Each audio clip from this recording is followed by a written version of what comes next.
시청자 여러분 안녕하십니까? 11월 14일 목요일 KBC 뉴스와이드 시작합니다.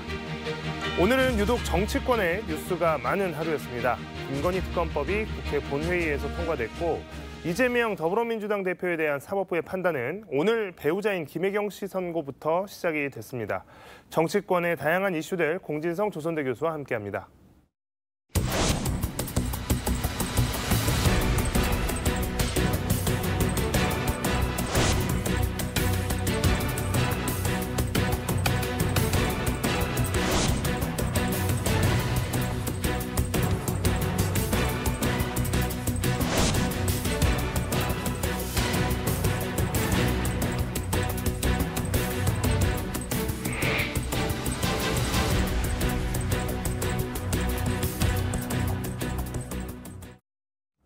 네, 교수님 안녕하십니까? 안녕하십니까? 자, 이재명 대표의 사법 리스크 그동안 굉장히 말들은 많이 있었습니다만 이제 선고가 닥치기 시작하니까 좀 이게 실감이 나는 것 같습니다. 오늘은 배우자인 김혜경 씨의 선고가 나왔습니다.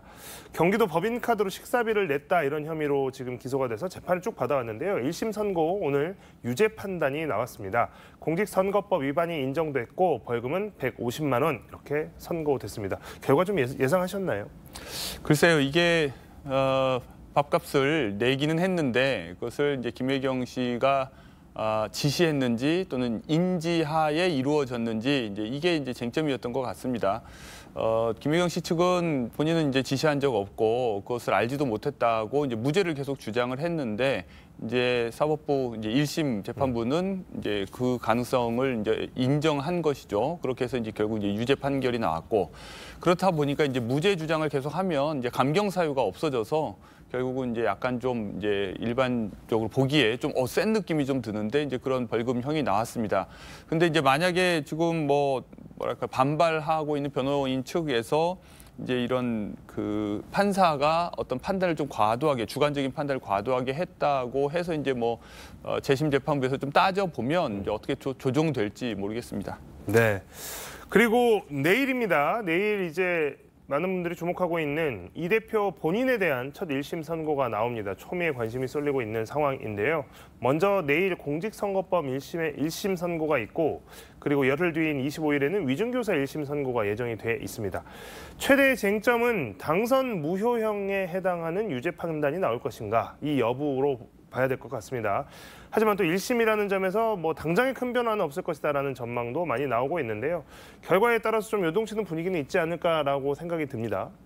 그렇습니다. 이제 여권 쪽에서는 지금까지 거의 이재명 대표의 사법 리스크에 모든 기대를 거는 쪽으로 지금 사안을 지켜보고 있었기 때문에 유죄가 나오기를 굉장히 바라고 있겠죠.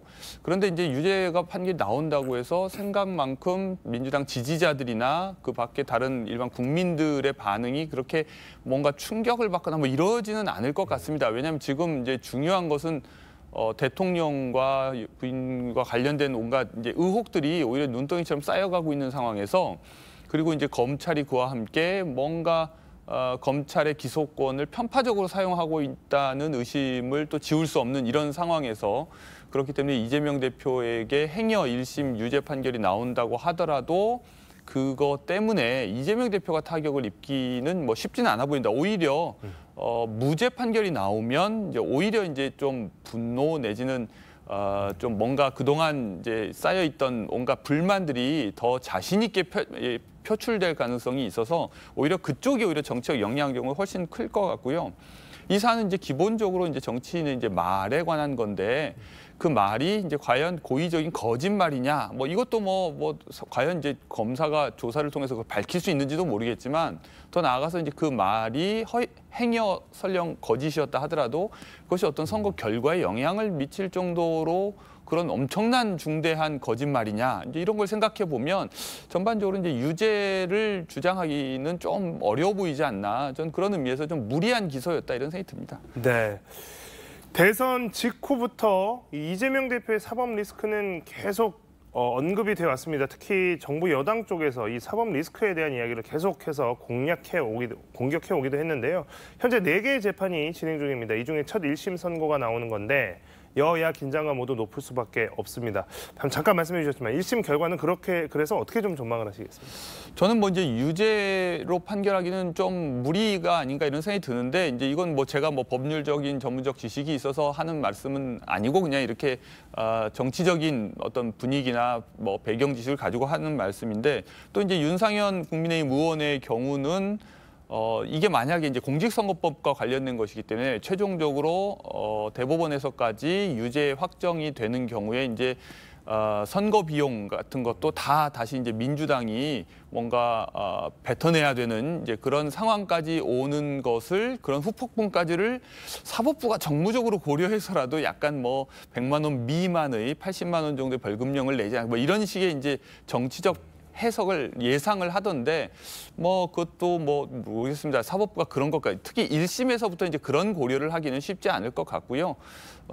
아무튼 뭐 이렇게 뭐 각자 지금 진영에 따라서 각자 이제 유불리를 따져서 해석을 하는 상황이어서 뭐 저까지 무슨 말을 해봐야 무슨 의미가 있다 싶습니다. 네.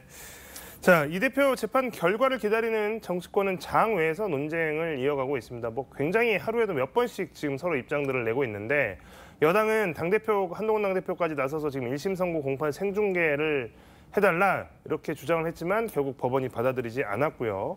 25일 선거도 아마도 그래서 뭐 여전히 뭐 방송 뭐 생중계는 좀 불허하지 않겠느냐라는 좀 입장이 있습니다.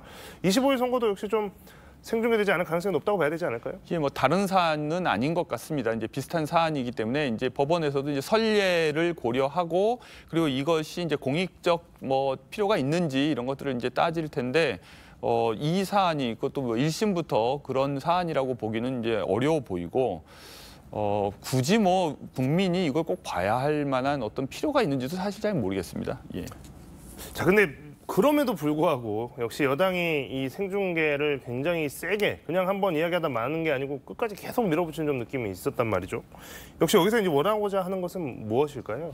일단 이제 뭐 유죄 판결을 매우 기대하고 있기 때문에 이제 그걸 확신하면서 생중계를 요구하는 측면도 있겠죠. 그러니까 이제 아주 일관되게 이재명 대표를 피의자 또는 범죄자로 이렇게 낙인 찍으려고 하는 이제 이미지 전술을 이제 줄곧 유지해 왔는데 그런 의미에서 이제 1심 재판부의 이제 최종 판결을 받는 이제 이런 모습들 그런 것을 이제 구축하려고 하는 이런 기본적인 전략은 깔려 있는 것 같고요. 더 나아가서는 뭐 사법 재판부가 뭔가 좀 압박을 받기를 바라는 것 같은데 이건 좀 약간 이제 모순적인 느낌이 듭니다. 무슨 말이냐면 장외에서 이제 민주당 지지자들이 이제 사법부를 뭔가 이렇게 압력을 가하려고 뭐 서명 운동도 하고 여러 가지 방식으로 지금 여론의 압력을 가하고 있는데 그것을 비판하면서 동시에 생중계를 요구하면 과연 그것이 그런 여론의 압박을 상쇄해 주는 효과가 있다고 생각하는 것인지 아니면 오히려 판사가 훨씬 더 큰 심리적 부담을 느낄 텐데 오히려 그것보다는 좀 더 부담 없이 자유롭게 판단을 할 수 있도록 하는 게 더 낫지 않나 이런 생각이 듭니다. 네. 자, 앞서도 했지만 오늘 정치권의 빅데이입니다. 정말 많은 일들이 있었는데 야당의 김건희 특검법 또 여당의 특별감찰관 특감 이게 맞부딪히는 하루였습니다. 먼저 세 번째입니다. 이번이 김건희 특검법 국회 본회의를 통과했습니다. 수사 대상과 또 제3자 추천 등 그동안 여당의 반대 주장을 대폭 반영해서 여당이 거부할 수 없는 법안이다라고 민주당은 그렇게 주장을 하면서 이번에 안을 냈고 국민의힘은 예상이 됐지만 역시나 표결에 불참했습니다. 그래서 대통령의 거부권이 사실상 기정사실화되어 있는 상황에서 재의결이 되면 이번엔 좀 변화가 있을까라는 게 여전히 가장 궁금한 포인트가 될 수밖에 없는데요.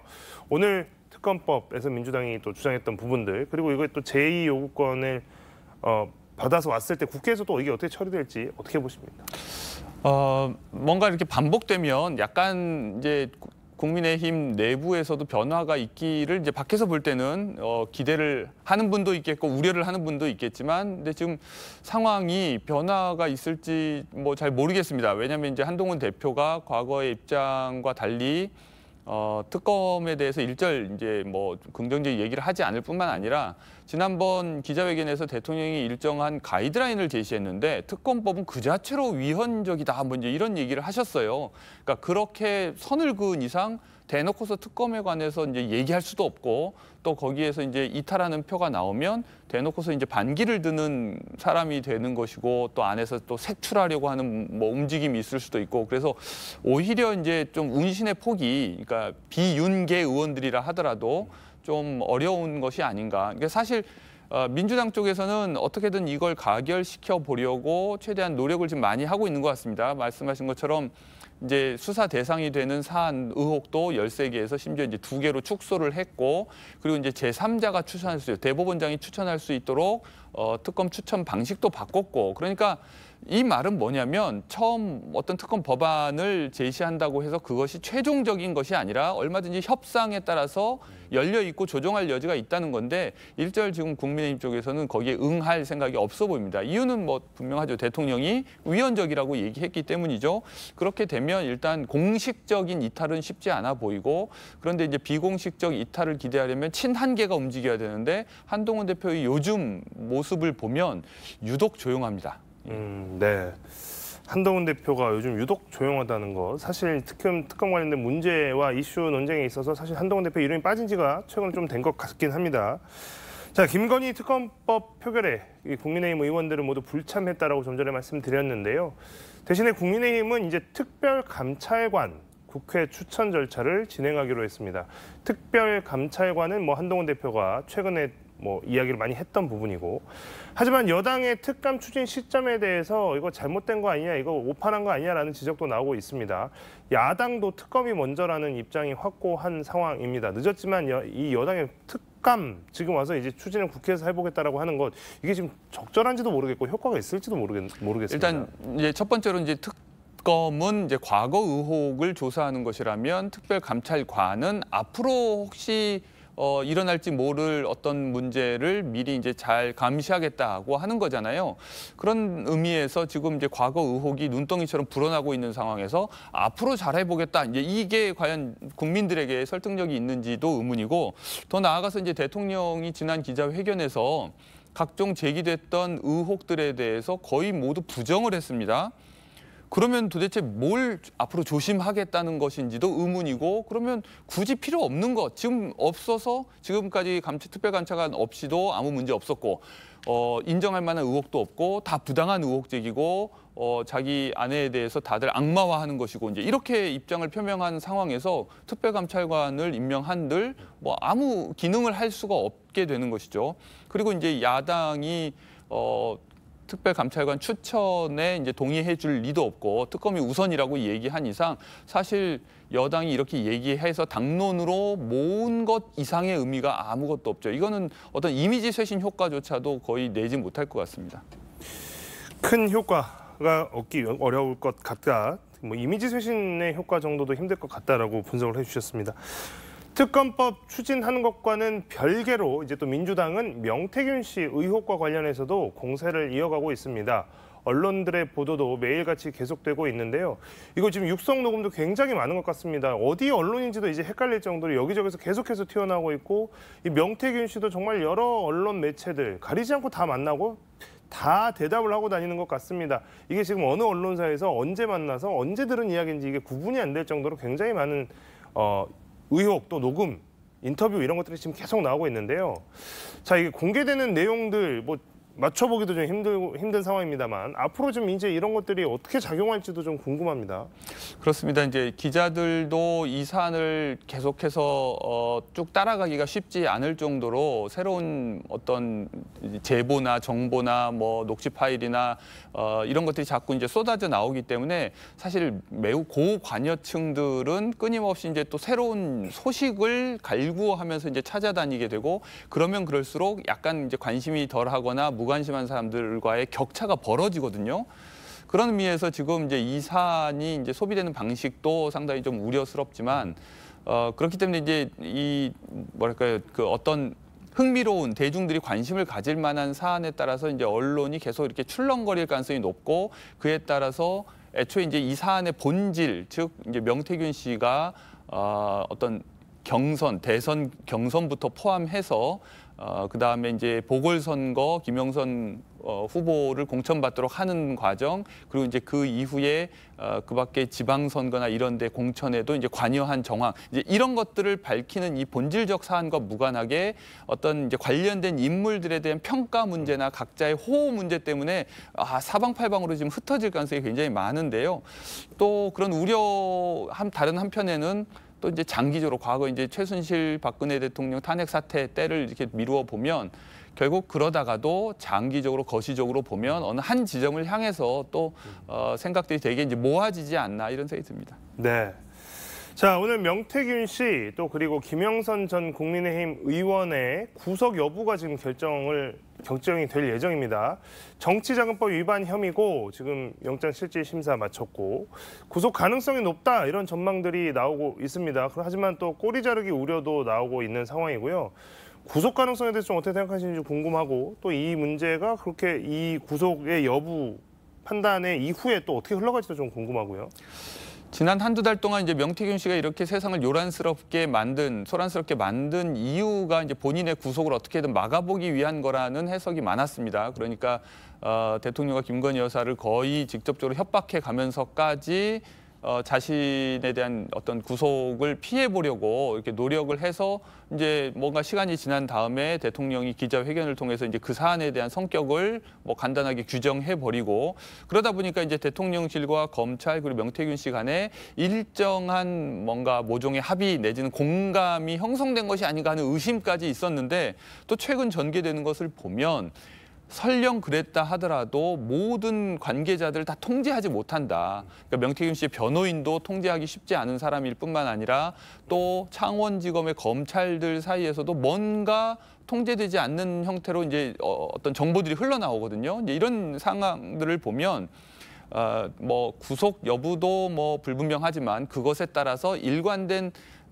누군가가 각본을 짠 것처럼 스토리가 진행되기는 쉽지 않아 보인다는 겁니다. 아무튼 이것도 앞으로 좀 더 지켜봐야 될 것 같습니다.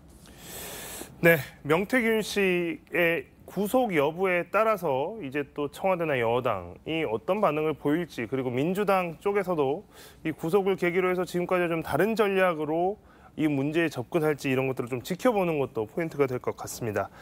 자, 워낙에 지금 뉴스들이 굉장히 많이 오늘 하루 흘러나오다 보니까 지금 벌써 한참이 지난 것 같은데 지난 7일 대통령 기자회견이 있었습니다.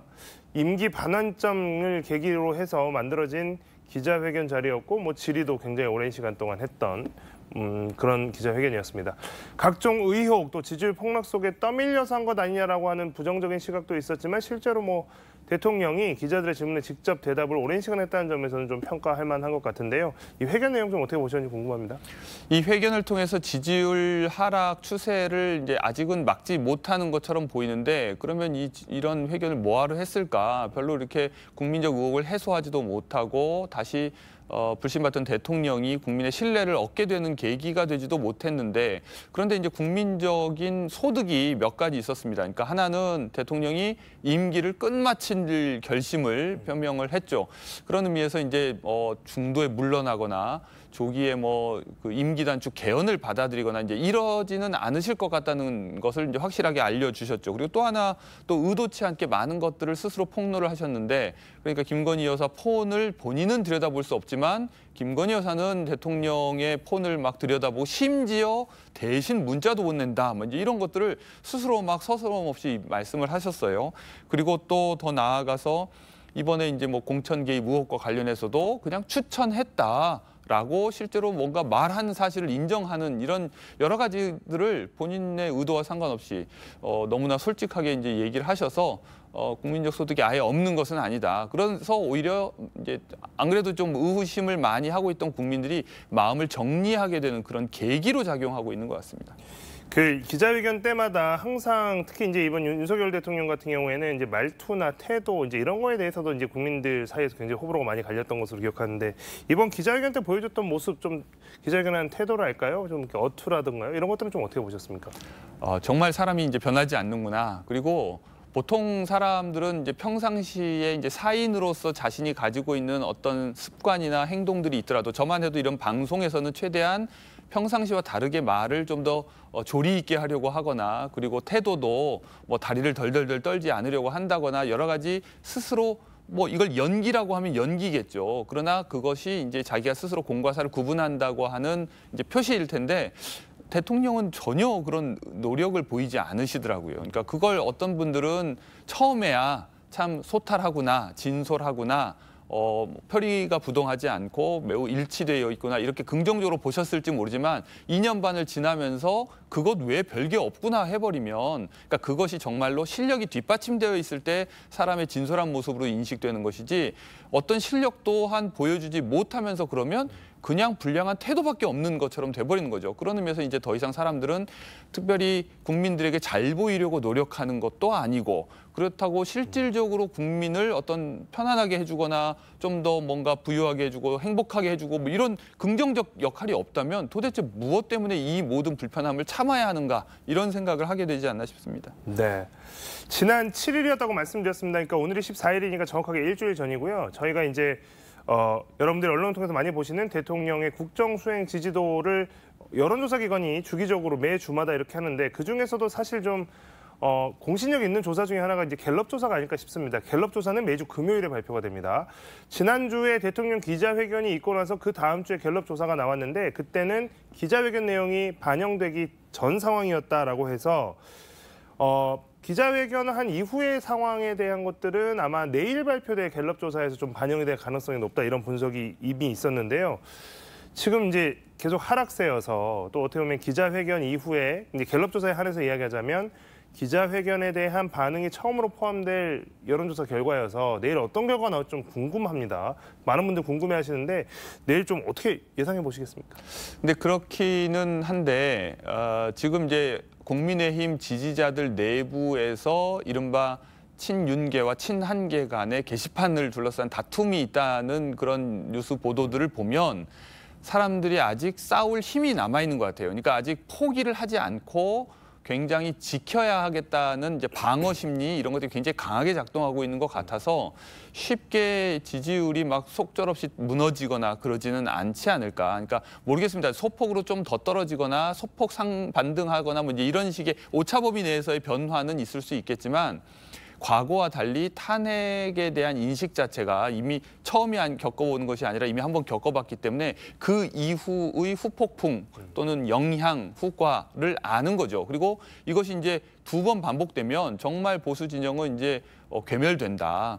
그래서 그 결과로 결국 당내에서 후보를 선출하지 못하고 바깥에서 데려왔는데 이젠 그럼 완전 이제 더 갈 데가 없다. 이런 위기의식 때문에도 더 빠지지 않을 거라고 하는 예상도 있습니다. 네.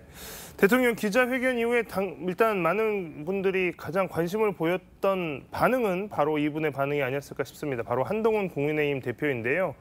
한동훈 대표의 반응, 뭐 즉각적인 반응, 뭐 아주 뭐 돌출적인 발언을 한다거나 뭐 이런 건 아니었습니다만 이제 교수님은 좀 어떻게 보셨습니까?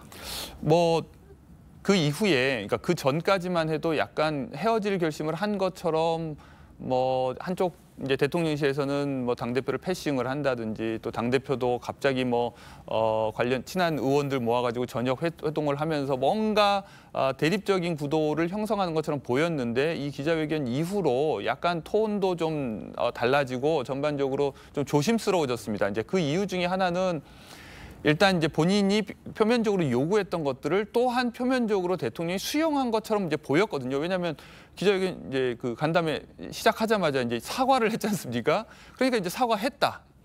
그리고 이제 의혹과 관련해서 해명도 했고, 그리고 앞으로 어떻게 할 것인지 조치도 했고, 뭐 인사나 뭐 이런 것도 할 건데 다만 시간이 좀 걸린다, 뭐 폰도 바꾼다, 뭐 이제 이런 식으로 다 뭐 요구사항을 수용한 것처럼 하니까 이제는 이제 그 이상을 요구하기가 본인으로서도 좀 조심스러운 것 같습니다. 그러니까 애초에 요구 수준이 그렇게 급진적이거나 극단적인 것이 아니었기 때문에도 대통령도 형식상 받아들이는 지금 모양새를 취해버렸고, 그래서 그다음에 또 하나는 이제 과거를 계속해서 이제 들추기 시작했을 때 결국 김건희 여사와 한동훈 대표와 윤석열 대통령 셋이 공유하는 과거가 과연 없을까 이런 의심을 할 수밖에 없는데, 그러면 결국 한동훈 대표 본인도 자유롭지 않기 때문에도 지금 좀 조심스러운 상황인 것 같습니다. 네.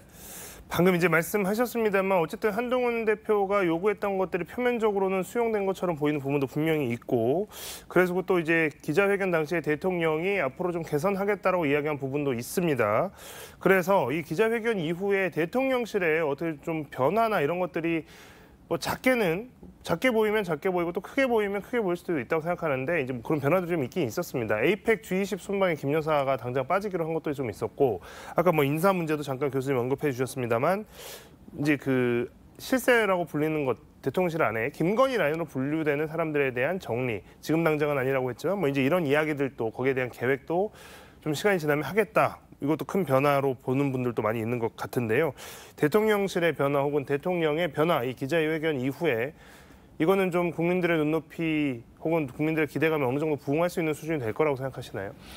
일단 진정성이 이제 느껴져야 되는데 그 진정성이 별로 느껴지지 않는 거죠. 그러니까 만약에 정말 그런 것들이 다 정말 진심이라면 사실 국민들의 요즘과 같은 이런 템포 감각, 속도 감각에 따르면 뭔가 바로바로 뭔가 조치가 나와야 되는데 다 그냥 말뿐이죠. 그러니까 계속해서 그냥 뭐랄까 수표만 발행하고 현금은 아무것도 나오지 않는 이제 이런 분위기여서 과연 이것이 이행될 것인지. 말은 총리 교체도 이미 몇 개월 전, 1년 전부터 계속 나오는데 아무런 변화가 없습니다. 그러니까 대통령이 모든 일과 관련해서 때를 잡는 걸 본 적이 없습니다. 뭔가 계속해서 실기를 하고 있고 때를 놓치고 있고 뒤늦게서야 뭔가 조치를 하는데 그렇기 때문에도 그 진정성을 인정받지 못하고 있는 상황 이번에도 반복되지 않을까 우려가 됩니다.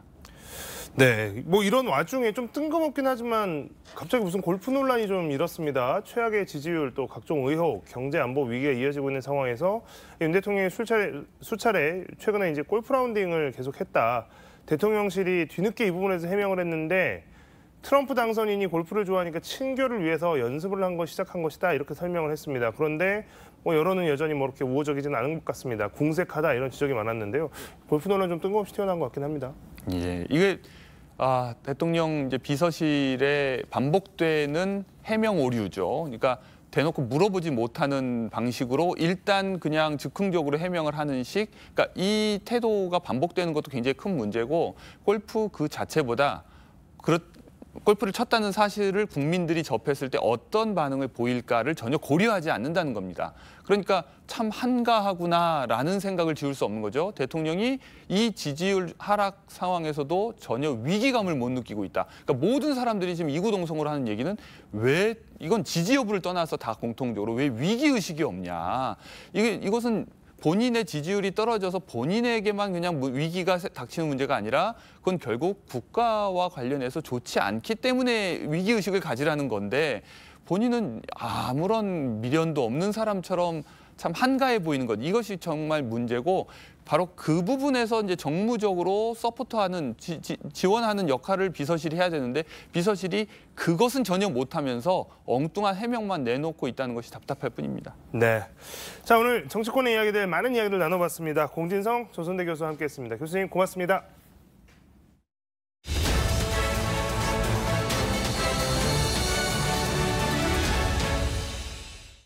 서울광역방송센터입니다. 트럼프 미국 대통령 당선 이후 우리 증시 코스피가 연일 급락하고 있고 대장주라는 삼성전자는 5만 원 선이 무너지며 4만 전자가 되는 거 아니냐는 우려가 나오고 있습니다. 코스닥 지수도 동반 하락하고 있고 환율은 심리적 마지노선으로 여겨졌던 1,400원 선이 뚫렸습니다. 돌아온 트럼프, 우리 외교, 국방, 경제 어떻게 대응해야 할까요? 여의도 초대석 트럼프 1기 때 국회 외교통일위원회 위원장을 지낸 외교, 안보, 국제정치 전문가 오선 윤상현 국민의힘 의원과 관련 얘기 해보겠습니다. 의원님 어서 오십시오. 예, 안녕하세요. 이게 표현이 좀 그렇지만 트럼프 당선됐는데 왜 우리나라가 이렇게 호떡집이 불난 것처럼 날린 건가요? 일단 네. 세계 언론들이 네. 트럼프 대통령을 좀 예측 불가능한 분. 원래 바이든 대통령이 가져왔던 국정 기조, 네. 해외 정책 이런 거에 있어서 엄청난 변화가 있을 거다라고 보기 때문에 그렇습니다. 우리가 지난 네. 1기 때도 그러지 않았습니까? 방위 분담금 네. 갑자기 우리가 10억 달러 미만을 내고 있는데 50억 달러를 내라고 그런 거예요. 이번에 뭐 100억 달러 이상 얘기하던데요. 그러니까 또 네. 주한미군을 또 철수하겠다고 막 네. 그런 얘기도 많이 하고 막 이 발언이 어디로 네. 튈지 모른다라는 이런 이미지 때문에 그러니까 우리도 뭔가 이거에 대해서 철두철미하게 대비해야 되지 않나 이런 의미에서 계속 이 얘기를 하고 있는 것 같습니다. 트럼프 얘기는 조금 뒤에 하고 예. 김건희 여사 세 번째 특검 이건 뭐 대통령이 거부권 행사하시겠죠? 추경 원내대표께서는 네. 이거 특검법안에 대해서 이 제2요구권입니다. 네. 이 뭐 거부권이 거부권이 아니라 아니고, 제2요구권 이거는 문제가 있다 해서 법안을 다시 돌려달라고 그렇게 건의를 하겠다는 그런 입장입니다. 이게 근데 뭐 민주당에서는 뭐 명태균 게이트도 있고 윤석열 대통령 기자회견에서 뭐 제처 악마화하고 있다. 뭐 예. 별로 여론이 안 좋아서 예. 국민의힘에서 8표는 이탈표 나오는 거 아니냐 제의가 와도. 근데 8표 이탈표가 안 나올 것 같습니다. 지난번에 4표 나왔는데요. 네.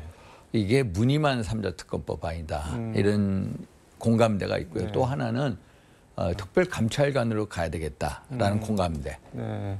특검법은 안 된다. 이런 공감대가 있기 때문에 이건 잘 안 될 것 같습니다. 근데 뭐 일각에서는 마냥 이렇게 계속 보호하기는 거는 좀 뭐 부담 아니냐 무리가 예, 아니냐 이러다 예. 그냥 보수 자체가 좀 어떻게 되는 거 아니냐 이런 우려도 있는 거예요. 그래서 저희가 얘기하는 게 뭐냐면은 제2부속실을 설치하겠다. 음. 그러나 이 대통령 부인을 위한 사무실은 만들지 않겠다. 또 공적 활동을 최대한 자제하겠다. 그리고 우리 뭐 그 여권에서 또 여러 가지로 생각을 하고 있다 이런 말씀을 드립니다. 뭐 당장 오늘 대통령이 뭐 에이펙 등 참석하기 네. 위해서 5박 8일 남미 순방 가시는데 김건희 여사는 안 따라가시고 예, 안 가는 그다음에 거죠. 뭐 휴대폰 번호도 바꾼다고 하시고 그런데 뭐 야당에서는 뭐 영부인이 문제지 휴대폰이 문제냐 뭐 이런 맹서도 하고 그러는데 그래서 이런 제도적인 장치 이런 거를 만들어 놓는 거죠. 네. 소위 말해서 이제 뭐 부속실도 만들고. 앞으로는 그럼 뭐 문제가 없을 거라고 이제 저는 문제 없을 거라고 봅니다. 예.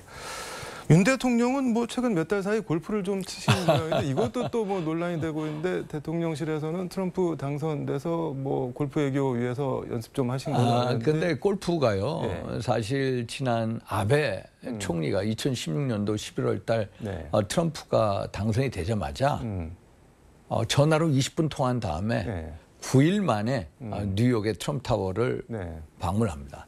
방문할 때 보면 이제 홈마 금장 골프채 7천 달러 되는 걸 선물을 합니다. 가격까지 아시네요. 선물을 하고 네. 그리고 두 분 간에 아주 개인적인 친밀도 브로맨스죠. 그걸 하고 골프 회동도 자주 하고 그리고 서로 어떤 이제 이름을 부릅니다. 다널드, 다널드 또 아니면 신조, 도널드가 아니라 다널드. 다널드 뭐 이렇게 네. 부르고 또 인도 태평양 그 전략 아베 총리가 구사한 것을 또 트럼프가 받아들입니다. 이런 면에 착안해서 우리 대통령도 이번 골프 연습에서 이왕이면 잘 쳐서 물론 트럼프 대통령이요 네. 어느 정도 치냐면 66타 찬다고 본인은 자랑합니다. 그 프로 아닌가요, 여러분? 그러면 이거 프로죠, 프로. 네. 근데 그건 아닌 것 같고 같이 쳐본 사람들이 가끔 이제 뭐 공도 2개 갖다 놓고 뭐 이렇게 죽고 뭐 이런 걸 한답니다. 그렇게 골프 광이라고 하고요. 자기 골프 타수도 허풍인가요? 트럼프 대통령. 근데 우리 대통령도 뭐 보기 플레이 90타 정도는 친다고 그런 것 같아요. 아니 근데 뭐 이명박 대통령도 당선되자마자 네. 그 미국 캠프 데이비드 가서 부시 대통령이랑 골프 치면서 뭐 카트도 본인이 직접 뭐 예, 몰고 운전하고 그랬습니다. 예. 뭐 그럴 수는 있는데 예. 8월 달부터 치셨다고 하는데 그때는 뭐 트럼프가 당선이 될지 말지 뭐 모르는 거여서 이게 거짓말 해명 아니냐 뭐 이런 논란이. 이제 뭐 골프라는 게 만약에 그 전에 치셨다면은 네. 어떤 뭐 이 주변의 얘기를 듣기 위해서 허심탄회하게 그런 뭐 활동을 한 게 아닌가 이렇게 보고 있습니다.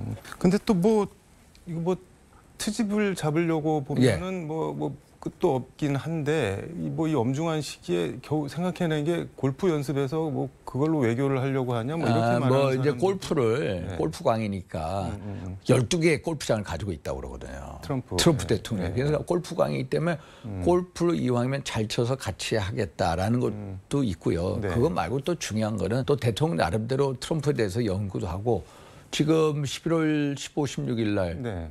소위 말해서 페루에서 에이펙 정상회담이 있고요. 네. 또 18일, 19일은 또 G20 정상회담이 브라질에서 있습니다. 네. 그래서 아마 갈 때는 힘들 것 같고요.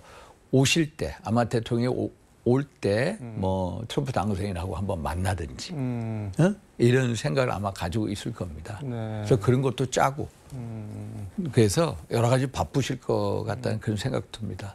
그러니까 뭐 다 계획이 있으시다. 다 계획이 있고 그러니까 골프도 골프도 그 계획의 일부다. 또 소위 말해서 트럼프 만나면 뭘 얘기해야 될지 또 국내적으로 뭘 보완해야 될지 이런 협의체도 만들었고요. 그래서 지금 대통령께서 여러 명 인사 검증을 해놨습니다. 그래서 트럼프 쪽 인사하고 친할 수 있는 분들, 외교할 수 있는 분들하고 관련돼서 그쪽에도 지금 인사적인 조치를 강구하고 있다. 이런 말씀드립니다. 앞서 그 트럼프 1기 행정부 때 국회 외교 통일위원장이었습니다. 하시는데 뭐 이른바 트럼프 스타일 뭐 직간접적으로 겪어보셨을 제가 텐데. 트럼프 대통령이 저희 국회를 오셨어요. 네. 그게 이제 우리 국회 본회의장에서 연설됐어요. 가장 가까이서 봤더니 네. 야 트럼프 대통령을 대단히 막말꾼이다. 예측 불가능한다. 이렇게 얘기를 하는데 보니까 네. 막말꾼이라기보다는 너무나도 세련된 화법을 가지고 노련한 정치인의 모습을 보여줬다. 그리고 이 쇼맨십도 강하고요. 네. 엄지척 같은 것도 잘하시고 또 유머도 있고 대단히 저는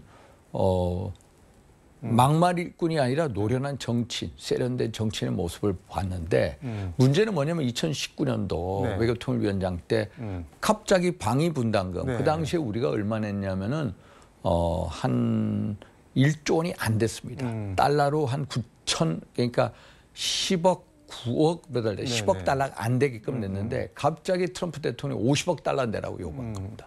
50억 달러 아니 추진 근데 잠수함. 궁금한 게 기존에 내던 게 있는 거는 그 뭐 이유가 있어서 그 정도 비용이 책정이 됐을 텐데 왜 갑자기 뭐 그러니까 5배 이렇게. 이거예요. 핵 전력 자산에 대한 전개가 너희들 위해서 하는 건데 너희들이 내라는 겁니다. 이거를 동맹적인 관점에서 보는 게 아니라 이분은 거래적인 관점에서 보는 거예요. 그러니까 우리 핵 우산에 들어오려면 핵 우산에 들어오려면 너희 비용을 뭐 내라 그런 이런 건가. 거예요. 그래서 우리 그거 못 한다. 그것도 핵 전력 자산 전개 비용을 저보고 내야 된다 그래서 안 된다 해가지고 저 옥신각신하고 그래서 우리가 방위 분담금 협상을 해서 제가 미국의 제임스 리시라든지 뭐 또 막 켈리 트럼프 대통령 최측근 의원들 만났더니 그러는 거예요. 야 50억 달러라는 것은 일종의 협상 카드다. 기브 앤 테이크를 통해서 유연성을 발휘할 수 있다. 네. 그래서 내려갈 거다 했는데 결국에는 협상이 안 됐습니다. 그대로 그 협상이 안 돼가지고 우리가 계속 질질질 끌다가 그러다가 바이든 대통령이 들어선 다음에 우리가 이제 우리 뜻대로 관철시킨 경험이 있습니다. 그래서 이번에도 우리가 2026년도부터 방위 분담금을 1조 5천억부터 내기로 돼 있습니다. 협상 아주 잘했습니다. 그런데 이걸 보더니만 2주 후에 트럼프 대통령이 시카고 경제클럽에서 무슨 소리냐. 한국은 머니머신이다. 그래서 100억 달러. 14조를 내라고 하는 거예요. 그래서 이게 가장 큰 현안 문제가 될 거고 사실 이거에 대해서는 반드시 이런 요구가 올 겁니다. 우리가 어떻게 해야 되나요? 그래서 어떻게 되냐. 일단 대통령이 트럼프 대통령을 빨리 만나서 우리가 머니머신이 아니다. 우리는 글로벌 미국의 아태 전략을 수행하는 데 있어서 핵심 파트너다. 그리고 한미일 군사협력 고도한 것은 북핵 미사일 견제고 이런 게 결국 너희들에게 유리하다. 그리고 우리가 작년에 미국에 투자한 돈의 액수가 215억 달러입니다. 외국 국가 중에 가장 많은 액수의 돈을 투자하고 너희들의 일자리 창출하는 경제 동맹이다. 이런 것을 설명을 해드려야 됩니다. 일단 그러니까 이거 뭐 주한미군 뭐 핵 전력 이런 거를 비즈니스 차원이 아니라 동맹이랑 같이 동맹적인 차원에서 우리가 하고 있다. 이런 걸 설명하고요. 근데 우리 만약에 핵 전력 자산 전개 비용을 내라. 이번에 또 들어옵니다. 그러면 우리가 핵 전력 자산이 들어오는 거에 대해서 우리가 줄 건 주고 받을 건 받자. 예를 들어서 핵 추진 잠수함 기술 우리가 필요하거든요. 또 한미 원자력 협정을 개정해서 우리가 재처리 시설 능력, 플루토늄 또 우라늄 농축이 20%대 있는데 이것을 더 늘리는 거예요. 이런 소위 말해서 우리가 요구하는 거에 대해서 우리도 줄 건 주고 받을 건 받자. 이런 식으로 가는 게 협상 전략이다. 그래서 핵 전력 자산의 전개 비용을 한미 방위금 분담 협정 안에 넣는 게 아니라 새로운 항목을 만들어서 거기서 이런 것을 같이 논의하는 게 좋겠다. 이런 협상 전략이 필요하다. 이런 말씀드립니다. 일각에서는 뭐 협상이 잘 안 되거나 그러면 80년대, 90년대 구국의 강철 대오를 자처했던 전대협이나 청년이 못했던 주한미군 철수를 트럼프가 하는 거 아니냐 뭐 이런 주한미군 모습이 철수할 수도 있습니다. 있나요? 주한미군 철수 트럼프 대통령은요. 네. 거래적인 관점으로 생각하기 때문에 주한미군 철수라는 얘기를 많이 했습니다. 초기 때 트럼프 근데 그건 일기 때 법으로 그러니까 왜 그걸 이제 마크 에스퍼라는 국방장관이 네. A Sacred Oath라고 해가지고 신성한 맹세라는 네. 책을 썼습니다. 거기에 보면은 트럼프 대통령이 껄핏하면 주한미군 철수하겠다고 네. 얘기합니다. 그러면 그 주변에 있는 마크 에스퍼라든지 마이크 폼페이오 국무장 이런 사람들이 자꾸 말리는 거야. 이거 하면 안 돼. 근데 이거는요, 이번에는 국방장관, 국무장관 다 이른바 충성파로 트럼프, 뽑았잖아요. 트럼프 2기 때 합시다. 트럼프 2기 때 합시다라고 해서 무마하고 갔습니다. 네. 그런데 지금 미국 조야의 분위기는 뭐냐면은 주한미군에 대해서 초당적인 협력, 초당적인 지지가 있습니다. 네. 그리고 우리가 국방수권 법안이라는 게 있습니다. ND, 네. National Defense Authorization Act라고 해가지고 네. 1961년도부터 계속 해온 건데 내년도 국방 소위 말해서 국방수권 법안에 보면은 이 주한미군 철수에 대해서 명확한 조건을 달았습니다. 어떻게 조건을 달았냐면은 주한미군 28,500명을 유지한다. 만약에 철수할 경우에는 미국의 국가 이익에 부합하고 그리고 동맹국 한국하고 충분히 협의를 하고 한국의 국가 안보를 훼손시키지 않는다는 세 가지 조건이 있어야만 철수, 소위 말해서 감축할 수 있다라고 해가지고 그 조건을 까다롭게 해놨습니다. 그래서 이런 국방수권 법안 내년도에 대해서 지난 하원에서 2024년 6월에 이 법안을 통과시켰거든요. 그래서 이것을 빨리 상원에서도 우리가 1월 달 끝나기 전에 레임닥 세션이라고 하는데 그 전에 상원에서 통과시켜서 여야 합의로 국방수권 법안을 만들어야 된다. 이게 우리의 외교력에 필요한 분야다. 이런 말씀을 그러니까 일종의 대못을 박아놔야 된다는 건데 맞습니다. 트럼프도 맞습니다. 뜯어낼 수 없는 그걸 할 수가 있나요? 근데 지금 우리가? 지금 할 수가 있습니다. 우리가 외교를 통해서 주한미군 철수하는 거에 대해서 반대하는 의원들이 많기 때문에 상원에서 예를 들어서 빌 해거티 상원의원, 제임스 리시 상원의원 이런 분들이 있지 않습니까? 이런 분들이 나서 주한미군 철수에 대해서 명확한 이 조건을 붙이는 이게 바로 우리 외교부의 노력이 필요한 분야다. 이런 말씀을 드립니다.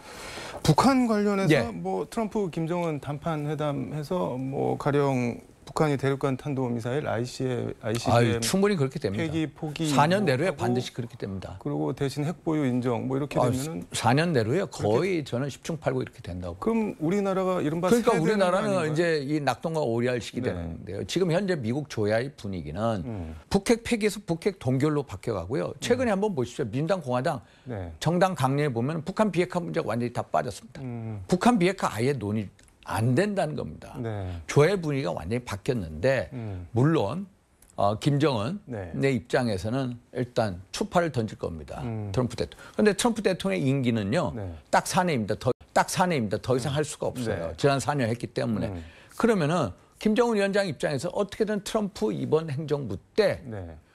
사실상 핵 보유국지 인정을 받자라는 속셈이 있습니다. 그래서 만약에 러시아하고 북한 간의 이런 군사 네. 기술 이전이 되면은 북한이 명실공히 마음 먹고 어디든지 LA든 뉴욕이든 괌이든 마음 먹고 때릴 수 있는 그럼 핵 공격할 수 트럼프랑- 있는 능력이 됩니다. 그러면은 트럼프랑 김정은이랑 그런 협정을 체결하신다는 말씀. 그러면 이 상황까지 오면요.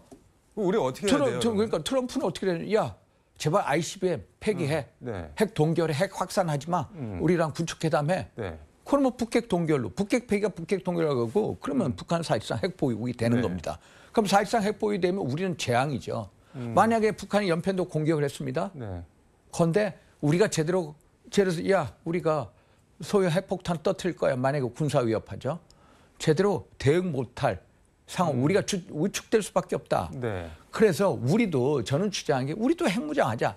그 핵무장이라는 게 제한적 의미의 조건부 핵무장을 하자는 겁니다. 우리도 트럼프를 설득해서 북핵 폐기용 핵무장. 우리도 핵무장 하는데 북핵 폐기할 때 우리가 동시에 핵 폐기하겠다. 이런 식으로 제한적 핵무장을 하자고 우리가 협상을 해야 된다는 겁니다. 사실 트럼프 대통령도요. 2016년도 네. 4월 달 트럼프 일기 때 공화당 대통령 후보 경선에서 무슨 말 하냐. 북한 핵 문제? 이거 한국하고 일본하고 핵무장하는 게 낫겠다. 이런 발언했고요. 그러니까 지금 말씀을 들어보면 이제 북한이 어쨌든 핵 보유국으로 가는 게 정해진 수순 같으니까 정해진 우리도 수순입니다. 대응할 수 있는 핵을 만들어 놓고 우리도 제한적 핵무장을 같이 해야 돼요. 깎아 나가자. 뭐 같이 이런 깎아 나가자. 같이 하자. 그리고 최근에 그거 한반도 핵밭 되는 거 아닌가? 그러니까 핵밭이 아니라 궁극적 핵 폐기죠. 한반도 비핵화 선언 쪽으로 올라가는 거죠. 왜? 북한이 절대적으로 핵 폐기를 안 하니까 우리도 핵무장을 제한적이라고 한 거예요. 네. 조건부 핵무장 한 다음에 네. 동시에 핵 폐기하자 이런 식의 어떤 전략 구상이 있어야 된다. 최근에 그 엘브리지 콜비라고 네. 트럼프 일기 때 국방부 차관보 지낸 친구입니다. 젊은 친구인데 하버드 예일 나왔어요. 네. 제가 최근에 만났습니다. 만나서 이 친구는 뭐라고 그러냐? 확장 억제를 네. 위해서 한국의 핵무장도 배제하지 말자. 이런 식입니다. 지금 미국 조야에서요 계속 한국 그런 핵무장 분위기가 시켜주자 이런 분위기가 생기고 가고 있나요? 있습니다. 그래서 뭐 이런 거 대응하려면 특사 파견이나 외교 안보 라인 교체가 필요한 거 아니냐? 그래서 저는요 사실 대통령이 빨리 만나는 게 좋고요. 만약에 이번에 페루하고 브라질 방문에 오는 중에 못 만나면 빨리 특사를 파견해야 됩니다. 특사를 파견해서 아까 말씀한 한미 동맹의 중요성, 경제적인, 네. 안보적인 그 동맹의 경제 동맹이죠. 우리 군사 동맹 아닙니까? 네. 동맹의 중요성을 말씀을 드려야 되고요. 네. 또 다음 일정도 잡아야 되고 다음 두 분 정상 간의 네. 미팅 일정. 그래서 인간적인 신뢰를 구축하고 한미 동맹의 중요성을 알리는 특사 파견이 필요하다고 보고요. 그리고 외교 안보 라인에 대해서는 적어도 이 한미 동맹의 중요성, 외교 경험이 있고 이런 거에 대해서 설득할 수 있고 그 트럼프 대통령 주변에 집권 인사들을 알고 이런 사람들이 또 대사도 마찬가지고 이런 분들이 다시 또 채워져야 되는 이런 이 시기에 와 있다 이런 말씀드립니다. 뭐 새 술은 새 부대 담는 차원에서 의원님이 직접 플레이어로 뛰실 생각은 없으세요? 저는 뭐 국익이 필요하면 국가부랑 언제든지 뛸 용의가 있습니다. 그럼 그 주변 인사들도 좀 알고 있기 때문에 뭐든지 뭐 어떤 국가의 부름이 있다면은 뭐 항상 할 자세는 돼 있죠. 외교부 장관 가실 수도 있는 거예요. 예, 그거는 뭐 제가 말씀 못 드리는 거고요. 그거는 네. 뭐 대통령의 고유의 인사 권한이고요. 네. 사실 제가 이 외교, 우리가 엘브리지 콜비를 얘기했습니다만 한반도 외교를 하는 데 있어 중요한 그 트럼프 대통령의 또 주변 측근들이 네. 로버트 오브라이언도 있고 뭐 최근에 마르코 루비오 네. 플로리다 상원의 국무장관 네. 되지 않았습니까? 네. 마이크 월츠라는 또 이 사람은 백악관 안보 보좌관 됐습니다만은 의회 쪽에 보면은 제임스 리시라고 상원 외교위원장입니다.